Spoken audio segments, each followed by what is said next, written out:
Welcome to your first Trello board. This has a very simple 3-list structure: to do, working on, and done. You can always add lists by clicking right here, clicking add a list, and you can type in future ideas. You can add that in too as well if you want. If you don't want that there, you can go into this little 3-dot little thing right here and click on archive this list. Now you're not going to be able to delete the list, but that's basically what that's doing. You're archiving it. Basically, archiving just means it's sort of like deletion, but basically like you're putting it into a recycle bin. So it's always going to be there if you need it. Before we start making any kind of lists and I start to show you how to make your first board and really do stuff with it, I'm going to show you how to change the background because I don't like this background. We're going to go over here to Show Menu up at the top right, and we're going to do Change Background. Now you can add, if you have Trello Gold, you can add your own custom backgrounds, or you can just choose from some of their pre-made photos as well in here. You pretty much, it doesn't really matter, it's just something that you like. This one looks cool to me, so we're going to change it that one. Yeah, that one looks pretty cool. I really like that one. So basically, we're going to start with a couple to-do list items, and I want to just show you how the basic functionalities of what a board will do for you. Say you have a to-do, you want to go grocery shopping. This is basically just a basic to-do list for the day. Write an email to friend. Call mother back. That's always a good thing to do. And then maybe you want to research book topics. We use that one just because I'm an author. So, so this is how Trello can be really good for you. If you're done with it, if you go grocery shopping, put it in done. Cool, you know you did grocery shopping for that day. That's pretty easy. All I did was drag this. This is a card right here that I'm dragged it over to done. Once you write an email to friend, you can drag it to done as well. But I want to show you the cool thing about these cards, and that's why it makes Trello really powerful. You can write descriptions of the cards. So my friend, let's just say my friend Jimmy, for his birthday or something. You can write in descriptions about more about what that is. You can even, another cool thing, you could start typing the letter within here, or the email within here. Hey Jimmy. You can do it right within Trello. And then as you go into your email program, you can just copy and paste what you have in there. Basically, you just keep it all organized in one place, so it makes it really cool. I will show you some of the more advanced features up here in a little bit, but that's just the basic card function and comment function within the card. So we wrote an email to Jimmy. That one's done.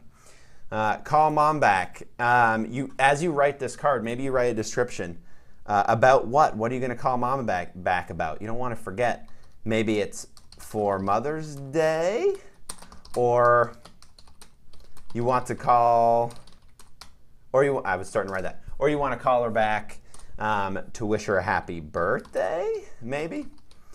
It doesn't matter what it is. This description will just help you to remember what that is. Maybe she gave you a call and asked you a specific question, and you're like, oh no, crap. I need to go into my Trello app. I need to go into Trello. I'm going to write in real quick to call her back, but I'm also going to make a note to myself as to why I'm calling her back.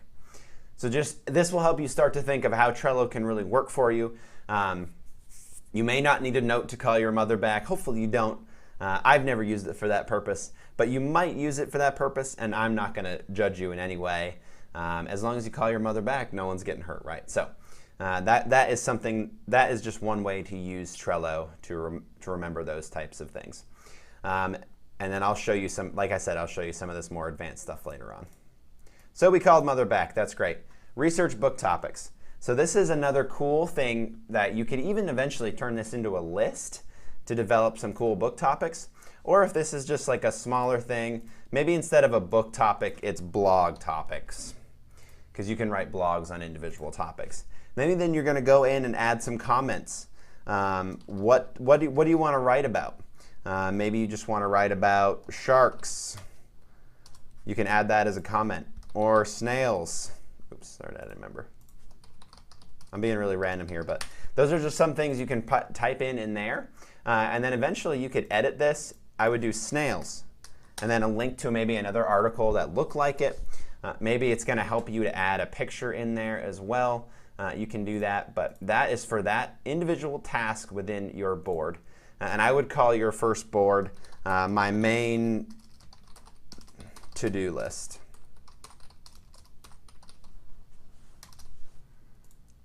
And if you're going to have a lot of boards, you're going to want to star that too, which there's a star right here, right on the board here. And then that's going to go into your, if you click up here on boards, it's going to go into your starred board lists and then my main to-do list. So you're going to eventually probably have a lot of boards depending on what you use it for, and so on. So as you're working on that, you would put that research blog topics here in the working on.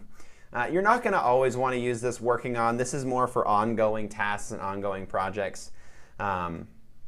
Maybe you're working on this and you started coming up with some ideas but haven't actually sent the email yet, then you can put that there. But make sure once you're done to actually move it to done. And like I said, some things you're just going to go grocery shopping and then you're not going to need to put that on working on necessarily, because you don't really need to know that you're out shopping. That's pretty obvious. But this can really help you as when you're doing multiple different things and you have multiple different things going on, multiple tasks. You can be working on them simultaneously or throughout the day, and that can help you keep you organized on that. So once you're done, move it over there. You can start to add new cards and whatnot. So hopefully that was a good introduction on how you can use Trello as a to-do list. That's a very basic level feature that it is and what you can use it for. And we'll be going more into depth as we get going.